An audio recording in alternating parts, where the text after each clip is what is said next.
Welcome, everybody. Thank you for joining us this evening.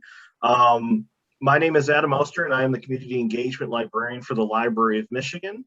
I got my colleague, Matt Pacer, who is one of the reference librarians at the State Library, who's going to be, who can talk a little bit more about himself in just a minute. I just want to give a few sort of things to just kind of think about as we're going this evening.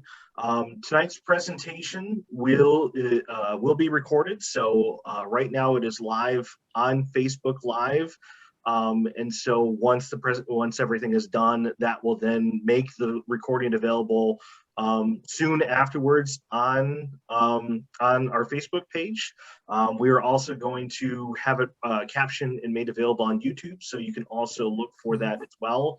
If you are part of a historical organization that is looking to then share this, you can certainly go to either the Facebook page or YouTube to put it on there. Our next session after this next month will be on November 4 at 6:30 p.m. That is going to be covering our primarily as a study hall session again. So that's when you can come with questions, things that we've covered in this session or previous sessions. It's an open study hall for people to ask just questions and talk with people who are doing research themselves. After, I think with that's done all what I have to say. I'll be monitoring questions in the chat and everything else. Matt, the show is all yours now. Okay, thanks, Adam. I want to thank everyone for attending tonight, this evening, taking the time out of your schedules. And I want to thank Adam and one of our other coworkers, Becky, for making all the arrangements, setting everything up, and sending out the reminders for this. So I'm going to briefly talk about myself, the agenda, and then I'm going to turn off my video to make sure that I've got good bandwidth, and I'll go right into the presentation, which I don't know, is about maybe 25, 30 minutes, because I want to leave time to give a little tour of our web page and another website, and then make sure that we have enough time so that you can ask questions. And as Adam mentioned before, go ahead and you can type your questions in the chat, and he'll kind of field them as we go. Or you can hold off until the presentation is finished, and you can then put them in the chat, or you can unmute yourself and ask your question, and we will go from here. So I've been here at the Library of Michigan for actually it's 8 years now, I think. Yeah, it's 8 years. Wow. Thought it was 7. Oh, well, I've got many responsibilities. I'm a reference librarian. I am the Michigan Collection Curator. I help coordinate our digitization program, donation coordinator, answer reference questions, email, move books around, move shelves around, all kinds of different things. So today, I want to briefly talk about the Library of Michigan, and just to kind of quickly familiarize you with some of our collections, and then go right into talking about the database, MyHeritage, Library Edition, and then, as I said, bounce over to our website and MyHeritage itself, so we can give a quick brief demo of it and then open up questions. So I'm going to go ahead now and stop my video, and we're going to march on. So what is the Library of Michigan? Well, it's pretty easy. We are that institution in Michigan that's charged with collecting and preserving and providing access to the story of the state. And we have roughly 3 service population groups: public libraries, state employees, and you, researchers, who need to use our collections for your research. Now, we first started in 1828 as a territorial library. So we are one of the oldest functioning departments in state government. Then in 1837, with statehood, yay statehood, we became the Michigan State Library. And then we packed up all of our bags and books, and we moved from the Detroit area over here to Lansing, Michigan. And then finally, in 1983, we became the Library of Michigan. You can sort of see that at the bottom of your slide, 1983, Public Act 540. It kind of helps differentiate us between Michigan State University Library, which is just down the road.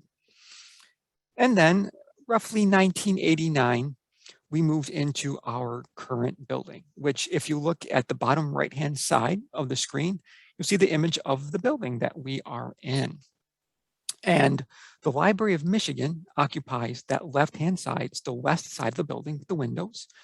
And the State Museum and the State Archives occupies the right-hand side of that building. This slide here, I just wanted to give a nice picture of our atrium inside our building. This is looking down, I believe, from the 4th floor to the 2nd floor area. And on the west side, the library occupies the 2nd floor, most of the 3rd floor, and the 4th floor. And what you see here, this picture is taken back in late 2019 during the Fall Family History event, when there was a lock-in by the group MGC. They sponsored this event, and we allow patrons to come in after hours for roughly 3 to 4 hours to do some extra work. And I think this is just a pretty picture of our building. So it's a great place, I think, to come in and do research. So for those of you who haven't visited our building in a while, or haven't visited us at all, if you're able to, we, as Adam said, we are open Monday through Friday, 10 until 5, and Saturdays, 10 until 4. Collections. Well, most of our collections revolve around Michigan in some facet. So we have really 4 primary collections. We have the Michigan Documents Collection, the Michigan Collections, the Law Collection, and Rare Books. Now, the State Documents Collection, it's one of the oldest collections, and it kind of goes hand in hand with our law library. And it's the oldest collection going back to 1805. And it's our mandated collection. So you're going to find things like annual reports, joint documents, compiled laws and rules, and then a few other things that people do use for family history, like the Michigan History Magazine and the Pioneer and Historical Collection. Then we also have the Michigan Collection, and there's a plethora of resources there. It is comprised of commercially and privately published material, spans the history of Michigan, territorial times, Old North, West Territory, many different types of material, newspapers, periodicals, gazetteers, plat maps, county and place histories, cemetery transcriptions, fiction, poetry, high school yearbooks, college, university yearbooks. In law and rare, kind of combine these two a little bit together. We are the State Law Library. Again, focusing on Michigan and the Great Lakes states. So we'll have things like court briefs, analyses, court reporters. In law, there's different materials, things that we may not want on the floor because of how fragile they are, or because there's just so few copies left in existence. And they could be city directories. They can be postcards. We have a postcard collection, a sheet music collection. We also have the SAR files. If you are familiar with the DAR, its companion group, the SAR, Sons of the American Revolution, we have the Michigan chapter volumes. I think it's like 38, 40 volumes. It's the application files. Could be a very useful tool for family history research. And we have some ViewMaster slides, that children's toy, because someone created a ViewMaster slide of the Tulip Festival out in West Michigan back in the early 80s. So as a donation coordinator, and you are a captive audience, as you're cleaning out your closets and basements and attics, if you have Michigan materials, please contact us. As you saw that email address in the chat, librarian@michigan.gov. We're always looking to add materials to our collection. So let's go ahead and figure out, how do we get to MyHeritage? Well, there are 2 ways that we can get to MyHeritage. One way is you can go to our website, and I'll show you how you can do this by going to the family history section on our website and then scrolling down to the database page. And MyHeritage Library Edition is listed in that grouping. Another way is to go through mel.org. I'm going to change the slide. Now, for those of you who are not familiar with mel.org, it really stands for the Michigan E-Library. And there are roughly two components. There is a book component, kind of an interlibrary loan component called MELCAT, where if your local Michigan library participates, you can request books through MELCAT and have them delivered to your home library. But there's also a e-resource. And as you can see on that screen in front of you, it says e-resources towards the top. And that has a listing of many different databases that the Library of Michigan subscribes to and helps provide access to Michigan residents. So if we were to click on that e-resources tab, and we would see an alphabetical list that I will show you later on, and you would to scroll through that alphabetical list to the M's and find MyHeritage Library Edition and click on it, you would be taken to this landing page, this home screen for this database. And what you're going to see first is these search fields. So if you're familiar with Ancestry, you're going to notice that it looks pretty familiar to you. So your learning curve is not going to be as steep. And what you can see in front of you on the screen is you're going to have fields like last name, first name, place, keywords. But I'll point out to you towards the upper right-hand corner of those search fields in the blue lettering, there's the advanced search option, which would provide even more search fields. And there are a few other ways to search records within MyHeritage Library Edition. One way, which you can sort of see on the right-hand side of your screen, are the categories. I'll talk more about those. And below what you see on your screen that I will point out during the demo, there is a map feature, which you can click on an area of the map. And we'll talk more about that during the demo. So what is MyHeritage? It's a family history database. We're talking a lot of records, 6 billion plus. Contains United States content and from across the globe, places like England, Germany, Brazil, and many other places. And if you're familiar with using Ancestry, there is a consumer edition and there is a library edition. And the difference, as you can see at the bottom of the slide, the library edition does not really include the ability to build your family tree, to add to it and to collaborate with family members and contact others. But for the most part, 98%, give or take, it's going to be the same information you would see on our library edition is what you would see on the consumer edition if you were to subscribe as yourself. So what kind of records are we going to find here? Again, all types, family trees, census records, perhaps some state and local birth or death records, maybe some newspapers or registers, maybe family genealogies. As you can see, usually, well, I guess over about 100 million pages or so. Passenger and immigration lists. The record collections are most comprehensive for North America and Europe, but there are others, as I mentioned before, some of the Scandinavian countries, Brazil, and other places. You might also find other links to other resources. As you can see, Find a Grave, Chronicling America, and other places. So just like Ancestry, you might be moved from this database to another one, depending on what you click on. Now, if we were to use that other method I mentioned, the mel.org method, on that website that you see in front of you, mel.org/library-staff e-resources, there is a more comprehensive user guide for MyHeritage, and it points to the YouTube channel. So you might find some useful resources there as well. I'm going to just pause here for a quick couple of seconds in case anyone wants to quickly jot that down.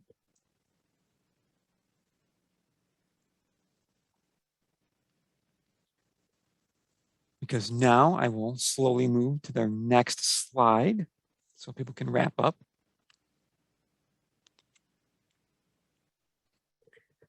So I can talk a little bit about search tips.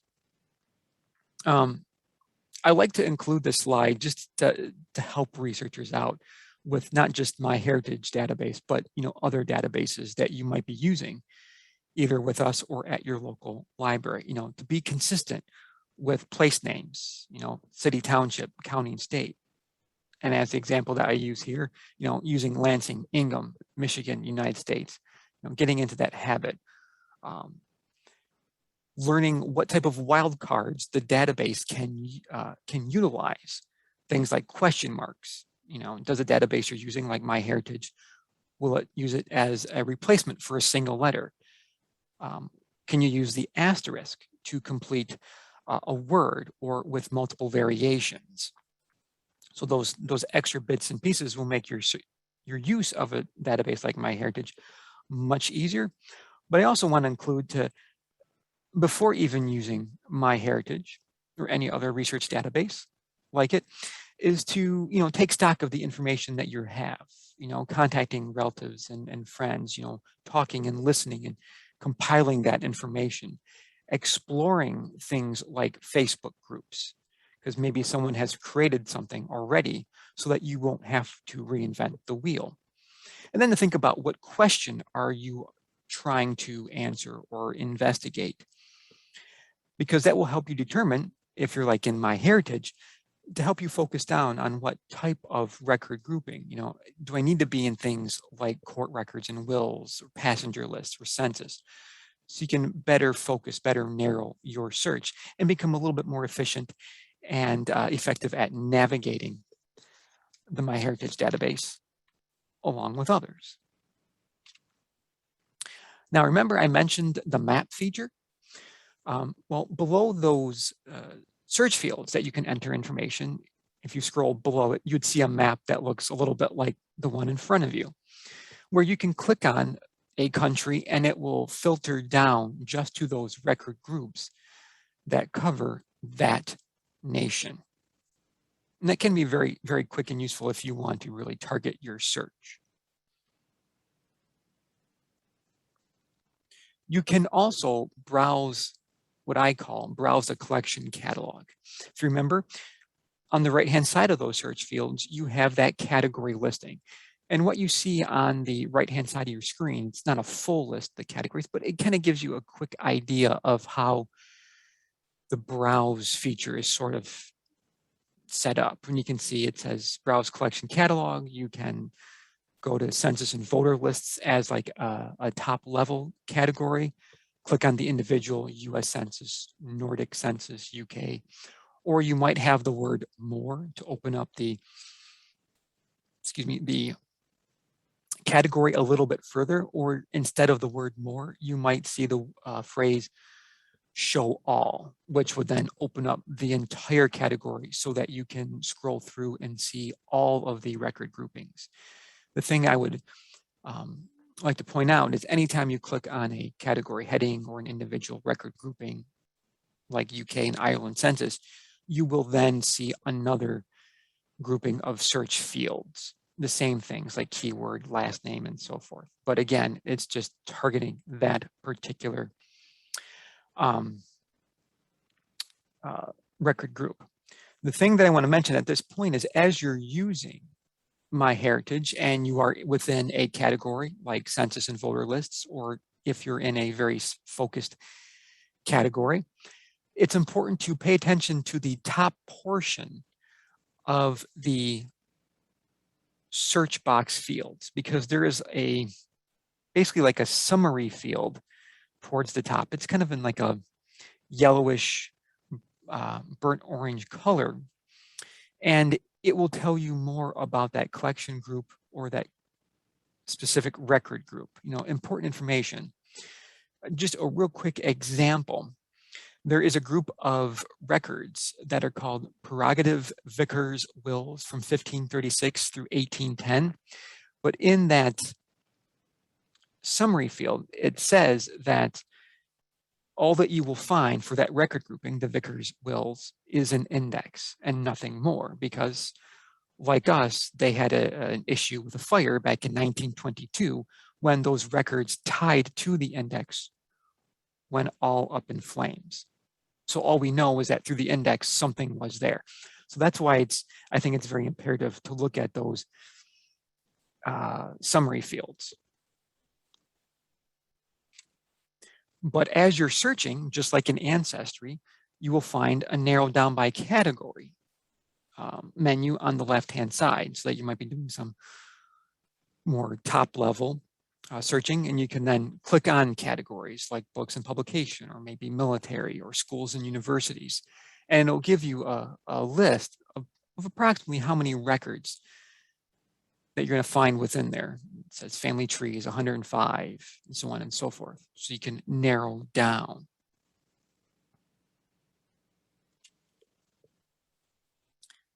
Always useful, citation information, so we can make sure that we have all of our information organized as we're doing our investigation into our family history.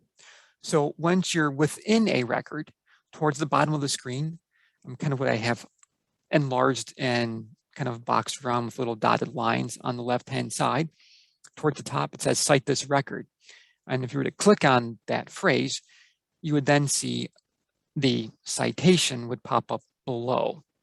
And that's kind of highlighted in blue just as an example. 1910, federal census, original data, US, United States of America, so on and so forth. On the right-hand side, right-hand corner at the bottom from cite this record, there's your print button in case you want to print this record and save it for your records themselves. Also, again, very useful. So I want to talk a little bit more about categories, just to give you a little bit more understanding of how many records are in here.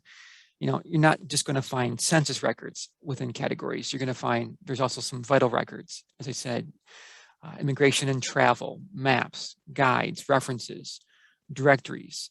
There are also going to be books and publications, things that have been scanned. So let's talk about a few examples quickly. So for census, you're going to see like the Argentina National Census, 1895, or the Costa Rica electoral rolls. The picture on the right happens to be, I believe, from the Finland church census. So as you can see, it's in Finnish. So with some of the records, you may find that you will either see the actual record itself, or you will see the printed out version, kind of what we see here in front of us. So you might see either or you might see both. Very similar to Ancestry. Just to kind of point out a few things on different records towards the bottom. At the bottom of this one, you see it says it's a book. It's got the country and the parish, but on the right-hand side of the item, you will see, in most cases, the repository of where the item is currently residing. And I'm not going to try to mess that pronunciation, but this particular census is at that repository. So that might be something important to keep in mind if you're trying to track down where this material is at, in case you need to actually interact directly with that location resource. In military records, we are going to see things like the draft registration cards. We are going to see things like the World War II Reserve Corps, the British soldiers who died in the Great War. For that particular resource, that happens to be 81 volumes. And you're going to find information within that set, if that's the information that you're needing to look at, things like their rank and name, birthplace, death date and place, the type of casualty it was, any decorations for the Reserve Corps. That includes also the Army and Women's Auxiliary, and it'll include name and state and county of residence, the enlistment place, the person's military occupation, and their specialty when they were serving. The service records of the Confederate soldiers, those span just for Alabama, Arkansas, Florida, Georgia, Kentucky, Louisiana, North and South Carolina, Tennessee, Texas, and Virginia. And you might be able to find muster rolls, payrolls, and inspection reports. On this next slide, it's just a couple examples of, I believe these are bounty land warrant records from the Revolutionary War. So the records that you might see could be a little bit faint or a little bit difficult to read, as you may be accustomed to, and in all different types of paper formats, for a lack of a better phrase. We've got immigration, there's naturalizations, and there's many of them. The one example I just put here is from Ohio County Naturalization Records, 1800 to 1977. But there are a lot of the naturalization records from the California Southern area and the New York Eastern area. I will point out at this particular point, when you see years in MyHeritage, like this one, Ohio County Naturalization Records, 1800, 1977, that year range typically will represent where the bulk of the records fall for that record group. But it is not a guarantee that there may not be some straggling records post 1977 or maybe pre-1800. It's just the bulk occurs in that range. So I would not necessarily look at a year range like this and say, oh, it's 1979, it's not going to have anything. It's still worthwhile to search just in case. It happens to be one of those records that just happens to get in there after that date. There are court records. You know, California, the Great Registers, the 1866 to 1910. I believe those are the voting rolls.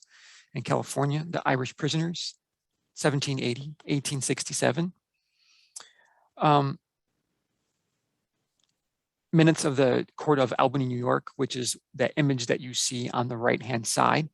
So as you may be accustomed to or not, when you're looking at a book within MyHeritage, it's going to look a little bit like that page on the right-hand side, where you'll have arrow keys to the left and right to turn to the next page as you're skimming through. And this is going to apply whether it's a book, a city directory, a yearbook, and so forth. Now, with that quick overview, what I want to spend the next, roughly, because it's about 30 minutes into the presentation, I want to spend a good maybe 10, 15 minutes to do a little bit of demonstration. So I'm going to stop my share and then reshare another website. So please bear with me and go ahead and type questions in there if you have any questions. So here I go. I'm stopping the share and I'm going to share again. We're going to see if I can get this right the first time.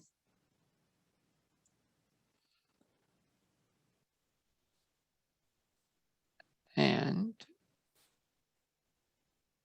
I think if Adam can just chime in to make sure that we are looking at the, nope, that's the wrong one. Seeing the Mel page right now. That's the wrong one. Yes, I shared the wrong screen. That is my fault. I clicked on the wrong button, which is okay. Because I do want the Mel page. Ah, okay, that's better, because what I want to do is I want to open up another tab, because I'm just going to type Library of Michigan. Just so that everyone can see me kind of go through the steps and the motions of using this browser to get to Library of Michigan. So what we should be seeing now is our main page, Library of Michigan, and Adam can tell me if something has gone wrong. Now, at the top of the main page, just to give a little bit of information, you're going to see our updated information about our current response to the pandemic. It says we are resuming regular hours. I also encourage everyone to spend some quality time with our search catalog here, answer catalog search, keyword author title, enter your search terms, and go right into our catalog. But if you want to access our MyHeritage Library Edition, this is a resource that is provided by, as I said before, the Library of Michigan, but it's part of our Michigan eLibrary suite of databases. And as a Michigan resident, if you're inside Michigan and using a Michigan internet service provider, you will be automatically pushed into the resource. So if you're on our library page, and we go to For the Public, I'm going to click on that. You can always ask us if you have questions, ask a librarian. I'm going to scroll down a little bit to our wonderful family history section that I mentioned a little bit ago. Click on that. And then we scroll down a little bit. There's our virtual series that Adam mentioned earlier. You can check it out, see what's coming up. Going to keep scrolling till we get to family history databases. And as you can see, there are a lot of family history databases that you have access to. Ancestry Library Edition, Fold 3, Heritage Hub, and then there's MyHeritage Library Edition. And that's one way that you can access this MyHeritage Library Edition. The other databases that you see here, minus MyHeritage, so we're not going to think about MyHeritage, are accessible with the Library of Michigan library card. So for those of you who are Michigan residents tuning into us tonight, if you're a Michigan resident, you can apply for a library card. So I'm going to go back up to Library of Michigan and go to our main page. And I'm going to scroll down a little bit. And when I do, there's this wonderful section called Library Card. And if you click on the blue link, michigan.gov/library card, there's a form. And as a Michigan resident, you can type away on the form and submit to get an internet library card, which will help provide access to those other databases. Now, if you remembered, I said that MyHeritage is something that's provided statewide to Michigan residents. The other way to get to MyHeritage Library Edition is to go to the Michigan eLibrary. So I'm going to click on a different tab, which is the Michigan eLibrary, which is what you should see in front of you. And as I mentioned, we got those e-resources, and there's a couple other groupings, kids, library staff, and educators. But what we want to do for MyHeritage is to click on e-resources. So I'm going to click on that. And I'm going to then scroll down because we can focus in on K-12, public libraries, browse all. But I prefer, it's easier to scroll down to go by letter and just click on the letter M, MyHeritage. And I think eventually. Yeah, you got to scroll down. It just lists the M's. Oh, that's right. Thank you. Yep. Forgot that it does that. There we go. Sorry. Then you scroll down. I thought I was going to go to a whole different page. So you scroll down and then you'll see MyHeritage Library Edition, alphabetical in the list, and we click on it. And you will then see this page where it's just asking you once again, yes, I want to go to MyHeritage Library Edition. We tried getting rid of that in between page, but unfortunately we cannot remove that page. So once you click on it a second time, lo and behold, here is the search fields that I mentioned before. So I want to just take a quick tour around here. I mentioned before the advanced search. So I'm just going to click on it to show you. It gives a few more search fields like events, relatives, the same other ones like keywords. We can do exact searching with translations and so forth. Remember I said we had to scroll down to the bottom of the page? Here we go. This is where we can filter down just using the map to go to just records for Canada, United States, Africa, Europe, Asia, Oceania. Now, if I scroll back up to the top of the screen, just to show you again, remember we had all these different categories that I briefly mentioned? Well, right above it and to the right a little bit is the watch tutorial.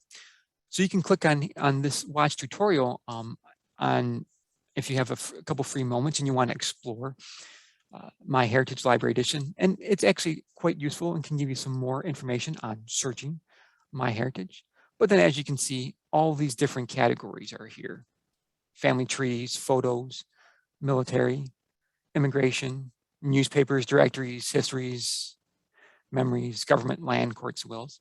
So I'm just going to click on Let's go ahead and I think I'm going to try, where are the passenger lists? There we go. Citizenship, passport, naturalizations, passenger lists. I want to go ahead and I'm going to click on passenger lists. Because when you click on one, as I mentioned in the presentation, you're going to get the search fields yet again, but it's just going to focus on this record group called passenger lists. And there's this summary field, and it talks a little bit more about the record grouping, names of passengers, ages, and so on and so forth. And if you get this little down arrow, that means there's more information. So if you see a down arrow, click on it. So it tells you a little bit more about what is here. Now, I'm going to go ahead and I'm going to click on this Ellis Island and other New York passenger lists. As you can see, it tells us, look, we've got a huge amount of records within this particular record group. So I'm going to click on it. Oh, got more search fields, same thing as I said before. And there's our wonderful summary page with a down arrow, talks a little bit more about what we're going to find. And just as a quick example, you might find, as this is telling us here, second paragraph, early passenger lists were single page manifests and recorded minimal information. And then over time, more standardization occurred. Third paragraph, 2 questions that were included on the manifest beginning in 1907, the names and address of the nearest friend or relative in the country whence the alien came. I wanted to point that out. It's very interesting. That was another, those new questions that might surface on whether it's passenger list, new questions on this record group or that record group. And then whether going to join a relative or friend, and if so, what relative or friend, and the name and the complete address of that person. Hey, Matt, there's Yes. a question that just popped in asking, do these lists tell which ship the passengers were on? The records that I have seen, yes, but I can't guarantee that it's going to be for every single one. But from what I have seen when I have searched and helped the researchers, I have seen lists of names. So what I'm going to do is I'm going to scroll down here and I am going to type this search, Giori, as a last name. And I'm going to click on search.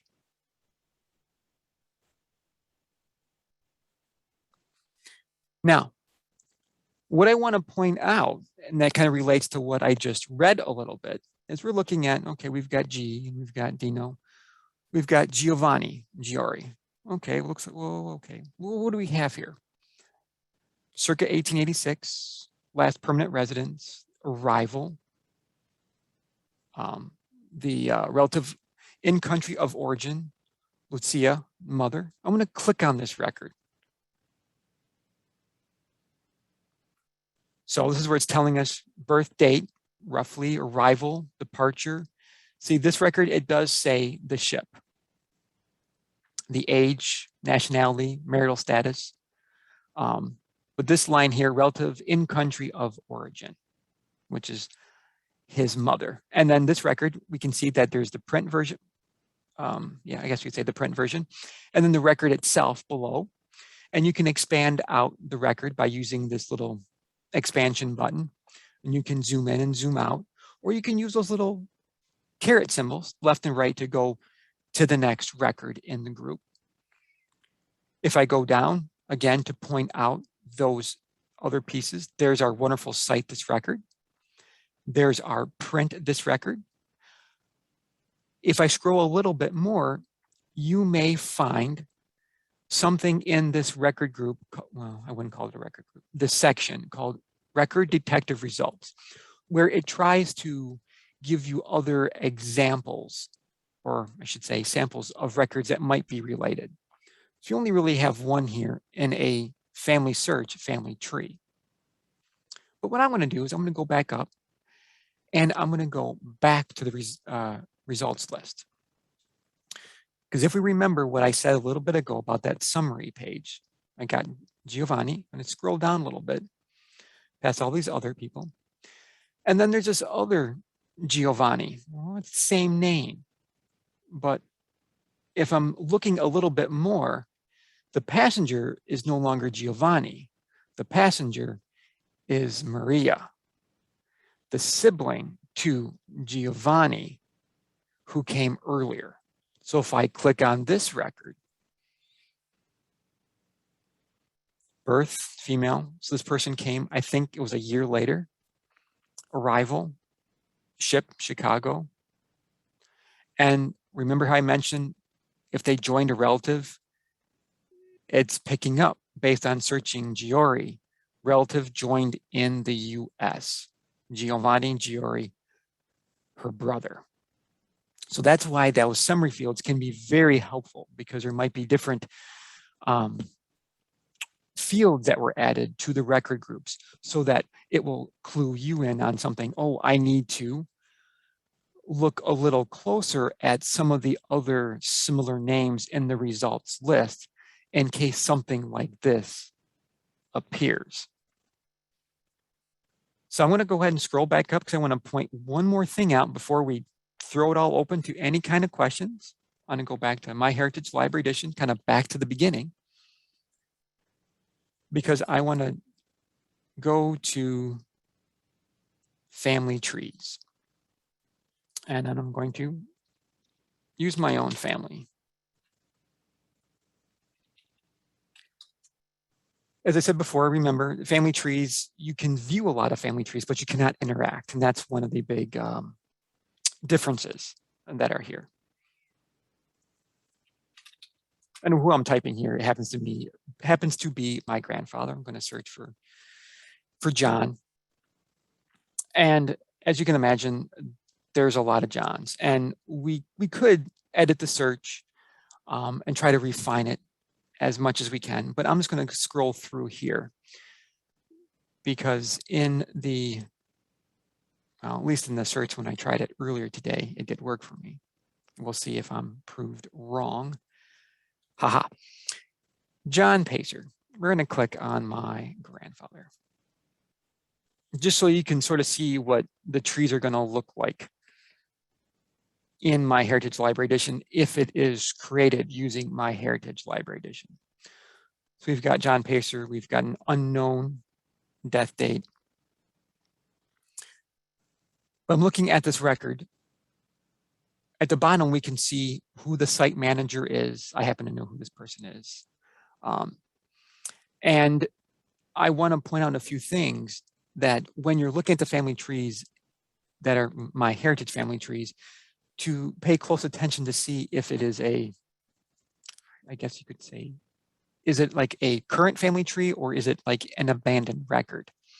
Because when I look here, I've got parents Joseph and Rose, but then I got another brother, John Daniel Pacer, 1896 to 1943, which is different than John Pacer. I point this out because this is where our own family lore kind of comes into place. It's uncertain if this was a child who was stillborn or not. And this person, I know who she is, and we've talked and communicated. It's just something we don't know and we've never been able to prove. None of us in the family has. So I want to click on this brother, John Daniel, which is actually my grandfather. So we got birth, we know where at in Poland, the ward, so on and so forth, marriage, residence. And then going down, it has the different family members. Again, there's that brother that pops up, unknown. And then some things are listed as private and some things are listed as open. But then if we go down, remember how I said the record detective results?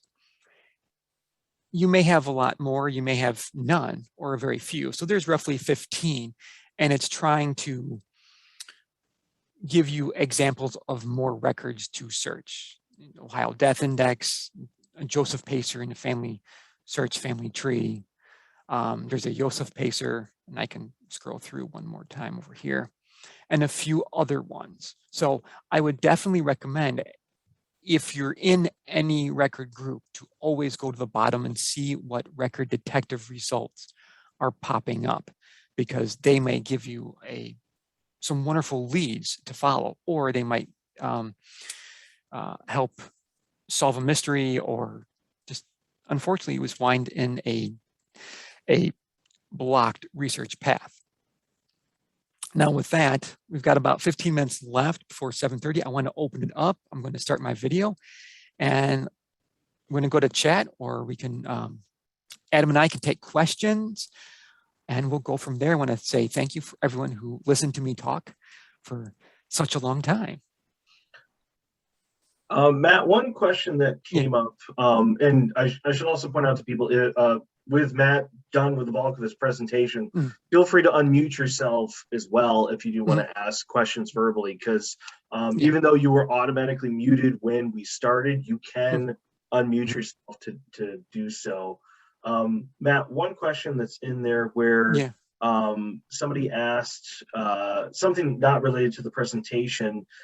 At the Detroit Public Library Burton Room, there are several volumes of books called Early Land Transfers, Detroit and Wayne County. There are indexes of land transactions listing buyer-seller witnesses from the 1800s. Any suggestions on finding the actual deeds? Now, I think we have those corresponding books in our collection, and I'm going to put the link to that. We do. At. And there's very few, but those books are just invaluable if someone's compiled them.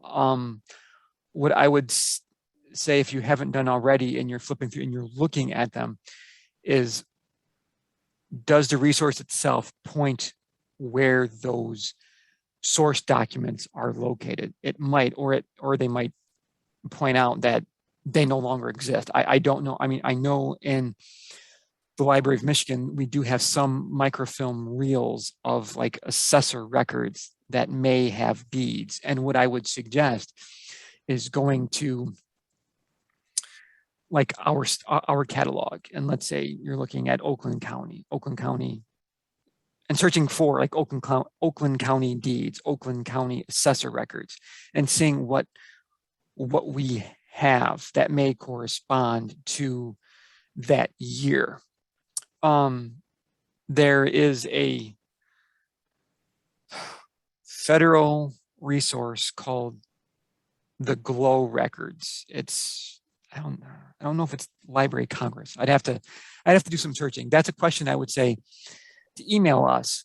Because those might be General Land Office. Thank you, the General Land Office. Those are, I think, land patents, and I'm not certain how many and what type of records those fully are, because while I've helped researchers use them, it's so few and far in between. I have to go and reacquaint myself with that source each time. Linda just put a follow-up on there saying that a volume and page are referenced after each transaction. So that makes me wonder if that's something where they're still with the county. Or even the city, if it's within a large city, like say Detroit or Grand Rapids. I'm just making that speculation. Yeah. Otherwise, it could be possible that something like that got transferred to the archives, the state archives, which is on the other side of our building. That is true. And there are also satellite, well, I shouldn't say satellite branches. Other locations that are state of Michigan archives that are not within our building as like a branch storage office, which is also a possibility than just inside our building proper. So that would be kind of like how Western Michigan University's archives covers like the 11 counties that are considered part of West Michigan. And I'm guessing that on the east side that there's it would someplace, Wayne State maybe. Yeah. Okay, so she also followed up, couldn't find on GLOW records. The one I'm looking is at from Grosse Pointe Township. Wow. That's north of Detroit. Yeah. Yeah, you're almost to Macomb County, but not in Macomb County. No, but I wonder if the governmental unit of Grosse Pointe Township, if they have retained them themselves, being a separate entity.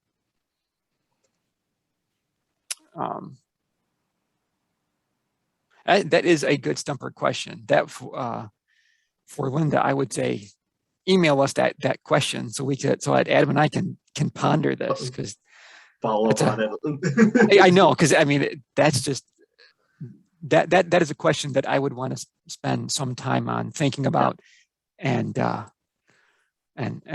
searching around. I'm going to type the our address in again. Yep. Email. Yep. librarian@michigan.gov. Yep. Yeah, and I spent some time working for a couple summers with the local assessing office in Zealand, and I know they had like the parcel cards of property in town, but those were things that were created initially, I think, in the 30s, and I don't know how further back, even and I know Zealand is a much more recently settled place as opposed to more the east side of Michigan. But unless they were storing them in like the vault down in the basement, or if they had them someplace else. But like Matt said, it's always good to start with the municipality itself, and maybe they have a retention policy of where after a certain point some stuff then goes on to another archives, whether it's the county level or another library. Yeah, another library, another university archives or something like that. Certainly a fair amount of possibilities. Yeah. And also the bad possibility is someone decided back in whatever 1952, we need the space for something else, and off the records go. And it's a very unfortunate thing that does happen, that there are some records that are just undiscoverable, just like fires happen, floods. Yeah, the 1951 fire that hit the Library of Michigan, we lost thousands. 35,000 items. Yeah. But maps and books and lots of different things like that. So it's very tragic, very sad, but it does happen. As I mentioned, even overseas, Ireland, 1922, records gone. Library of Congress in I think it was the 1850s or 1860s, something like that. Or not the Library of Congress, Smithsonian Institute. Yeah. So if you want to unmute and ask a question, you can, or if you want to ask a question in chat, that's fine. Or if there are no questions, that's okay too, because it'll be the Matt and Adam show, or Adam and Matt show, back in November for the follow-up to this presentation, that study hall that Adam mentioned before. And because maybe by then you can think about what I talked about and what you saw, and then ask questions later. Oh yeah, a patron texted in the chat to Linda about have you tried Wayne County yet through Family Search? It's another options possibility. And I think I recently heard that like Family Search has gotten most of their microfilm now digitized. Oh, nice. At least quite a bit of it. So if there was anything that still hasn't been digitized yet. And another shout out as far as with Family Search is that the Library of Michigan is considered an affiliate location. So if there are some things where when you use the free login where it's saying that you have to be at an affiliate location like a family history center or some other library that's an affiliate like that, the Library of Michigan is considered one of them. And the only other ones that I know that are close by outside of the family history center that's on Saginaw in Lansing would be like the Library in Brighton. I think there's one over in the West Michigan area, but there's like a half dozen or dozen that exist in Michigan, maybe a little bit more than that. So, yeah. Kenyon mentioned a fun tip that I forgot about is, yes, if you find pictures, you can click on the coloring option and it tries to render a color as best as it can. I found my dad's high school yearbook, one of his high school yearbook pictures. I don't know, it's like junior year or something, and it's kind of fun to color it in and to see it. So, there's just like any other database, whether it's Ancestry, MyHeritage, there's a lot to play around with. And just encourage, whether it's after this session, tomorrow morning, Sunday morning with, coffee and a Danish, spend time with it. Look to see what's there. Well, Matt, why don't you bring up I think you might have one slide on your presentation that gives the contact info for the library. Yes. So why don't you bring back up your PowerPoint? Going to do that. I'm going to stop my share and reshare. So I wish they'd make this a little bit easier to share. Life isn't always that easy. And did I share the correct one? It's not sharing yet. Oh, here we go. There we go. Here we go. Yes. So go ahead and I'm trying. go to the next slide. There we go. Okay. So just a reminder to everybody, our contact info, 702 West Kalamazoo Street. We're just down from the Capitol. Phone number 517-335-1477. Email address librarian@michigan.gov. Our website, and we also periodically throw things on our different social media accounts, Facebook, Twitter, and Instagram. So we'll just leave that up for a second for people if they want to write that stuff down. And like we said, this video is going to be made available on Facebook, where it should archive it on there when we're done, and then we will have it up on YouTube for people to have access to. Should take about a week, and we'll get that captioned and put up. Does anybody have any other questions, comments, concerns? And you can always email us later at a later time if you think of a different question, or call us. We answer the phone. Well, I think if we don't have any other questions, then I think we're just gonna go ahead and wrap things up. So I just want to thank everybody for participating this evening. Just a reminder again that the next virtual Family History Virtual Series session is going to be the study hall session on November 4th, starts at 6:30. If you haven't registered for it, make sure that you do, just so that you can get the login credentials. That one will not be broadcast on Facebook, just because we want it to be just more like a regular study hall session where people can just sort of chat, and it's not being broadcast out there for everybody to see. And any other good words of wisdom, Mr. Pacer? Or I think we should call it good. Just enjoy the evening, and we'll see you next time. All right. Well, thank you, everybody, and we'll see you again in the near future. Good evening, everyone.